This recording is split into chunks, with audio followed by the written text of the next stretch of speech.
it's Catherine. Happy Monday. Thank you so much for watching. I thought I'd do something a little bit different today, so I actually have a slide up here on the screen. I hope you can all see it okay. And my face should just be like a little bit in the corner. Anyway, today's topic is on good, better, best pricing.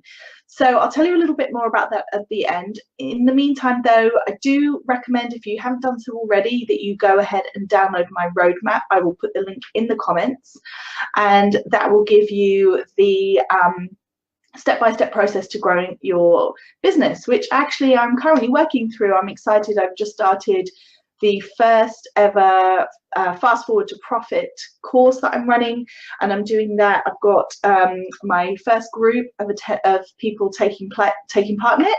Our second session's tonight, and we are working through those steps. So I'm really excited about that. And I will, if it's something sounds like something you might be interested in, I am working on an online version which is going to be going live at the end of January. So you can certainly get in touch and let me know if you want to get on the waiting list. Anyway, so back to today's topic: good, better, best pricing. So what is that? Well, what I've got up here is an example using very simply 3 pens. So it's just to illustrate how you would go about thinking about this. Effectively, good, better, best pricing is a way for retailers to think about how they can service the needs of various different customers, because you may have different customers with different income levels or different needs or wants for particular products. Good, better, best pricing is usually used within a retailer that has a large number of products. But what I'm going to do is I'm going to explain what it is, and then at the end I'm going to tell you a little bit about how it can work for you and your business and how you should be thinking about it, especially if you're somebody who has quite a small product range. So good, better, best. The idea is that you have 3 tiers of products. You have something that is good, so it's functional, it works, it does what it wants you to do. You have something that's a bit better than that, and you have your best or your top offer.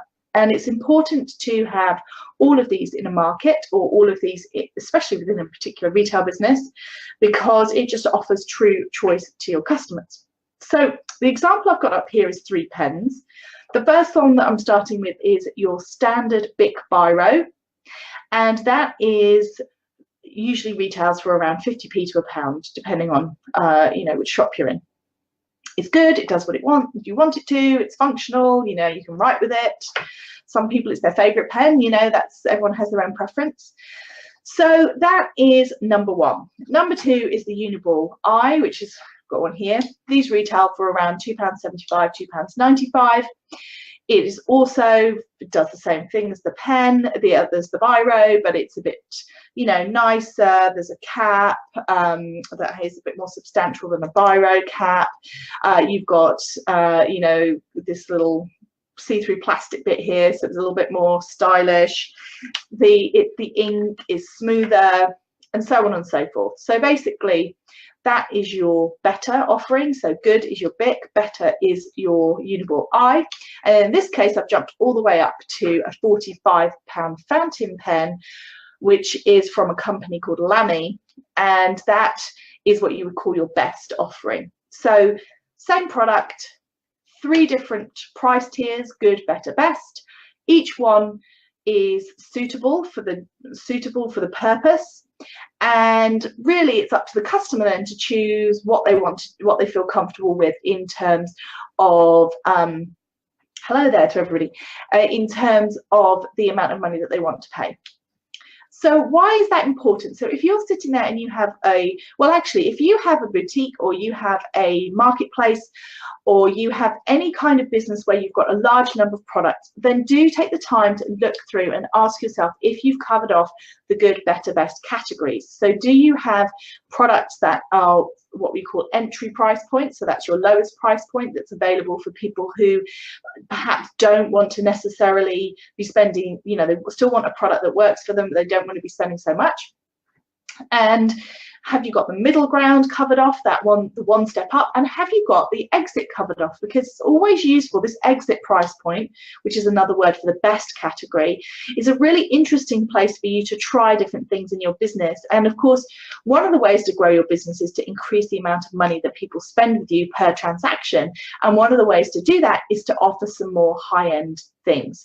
So sometimes, and it's not necessarily true that you only sell the low price points and it's harder to sell the high price points. Actually, if your high price point is just a really, really fantastic product, and again, bring it back, I often talk about this, it's the value, not the price. So if it's a really great product with a really great value story, then don't be afraid of trying it out there. Again, you're not going to want to buy large volumes of any of the higher price point products, but you're going to want to try it and see what your customer responds to, because you might be surprised. Those Lamy pens, for example, sell really, really well. And this one is in particular attractive, rose gold color. They do a lot of stuff around different different finishes, limited edition colors. Each year they bring out a certain number of a certain color. So for people who are really interested in in having the latest color or that sort of exclusivity, then they'll be able to get that. So that's definitely an exercise that's worth doing if you have got a large product range, and especially if you are trying to work out if you're over duplicating your range. So for example, clothing's another one. So your good might be an entry-level sort of t-shirt or something that is a lower price point. Your better would be something maybe with a bit more embellishment, and then your best might be silk or other fabrics like that, where you've got the exit price point. So that is how you would use good, better, best pricing to check if you have got a large number of items and you want to check that you have got that you're covered and that you're not over duplicating. Because actually, if you've got everything that's just in one price point, it's worth thinking about, right, well, do I change it up so that it's true choice for my customers? Because that's really what it's all about. It's fine to have more than one type of product, but you really want there to be a real choice between them, rather than just offering your customer what you might call a me too, so a product that you've already got another version of. Okay, so good, better, best pricing, very useful for checking your categories and checking, especially for those of you with large numbers of products. Okay, so how about those of you that don't have a vast range? So who maybe have a smaller range, or you may be a very niche player and just have sort of a capsule collection of products. Well, why is it really good to think about your good, better, best pricing? Well, the reason it's useful to think about your good, better, best pricing in this circumstance is because you want to look at the market as a whole, and you want to understand where it is that you sit in that market. So it takes you a little bit outside just your particular niche, because often you can think about your competitors as being the people who are doing exactly the same thing as you, who are doing, very similar product or product type, and who are in the same sort of price category as you.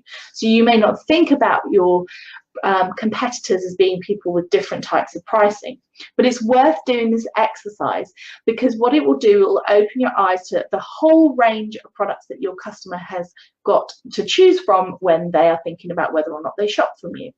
So for example, again, going back to a clothing example, if you have a range of dresses and they're in the sort of £200 mark, then you're going to want to investigate, okay, so what is the good? Okay, so good will actually be your lower price point clothing companies that will sell dresses. And then so you may be in the better category, you may be in that middle, and then best is going to be your luxury, your high end. The other reason it's useful to do this, apart from just opening your eyes to a wider, broader view of your competitors, is that it helps you really think about your messaging. Because what you really want to do is recognize if someone's choosing to buy from you rather than from a cheaper competitor, what again is it about your product that you can really talk to that explains why it's positioned the way that it's positioned. So for example, if you are better than the cheaper clothing company, then you can talk about your fabrics, you can talk about how it's manufactured, you can talk about how it is luxurious but not the luxury price tag, for example. So it's really important for you to do this exercise and to understand where you sit, because it will help with your messaging. Does anyone have any, if anyone's got any questions about good, better, best pricing, then do please pop them in the comment box and I will respond. So yeah, so I guess how do you go about actually doing, I'll just touch then quickly on how you go about actually doing a good, better, best pricing analysis. Well, if you are looking at simply your business and you want to understand how your products break down, then you would simply get a piece of paper, write your good, better, best, and for each category of product that you've got, you would go ahead and write in the products that sit in the various different categories, and you'll be able to see if there are any gaps or if you've got too much that's sitting in one category, and whether or not there's any work that you need to do on tweaking that, or if there's any experimenting that you can do on kind of pushing that exit price point. If you have a smaller range, then what you will want to do is, again, to take your competitor analysis that you might have already done and see if you can expand it out. So look at the good category, look at the better, and look at the best, and decide who you're competing against in each one of those categories, and get an understanding for your brand where it is that you sit for your particular niche. Now, if you're in the good category, so that means that you are in the entry level. So if you look at your competitor, there's lots of people who are a lot more expensive than you, then that also is a great way to pick up your messaging. Your messaging is not always necessarily going to be that you're more expensive. Sometimes it's going to be that you're great value because your price points are lower. But again, that's a really useful thing for you to know. So you would get your various different categories and then write out your competitors under good, better, best, and start having a look and seeing where you fit in. So I'd love to know, please do come back into the group and share if that is, once you've done that exercise, I'd love to hear how that was for you. If you've got any questions about it once you've tried it or you're not really sure, then do just drop me a note and I'd love to help you out. But yeah, go away, take a look at your competitors, take a look at your own products, have a go sorting them into good, better, best, and let me know what you find. Have a great day, everybody. Bye-bye.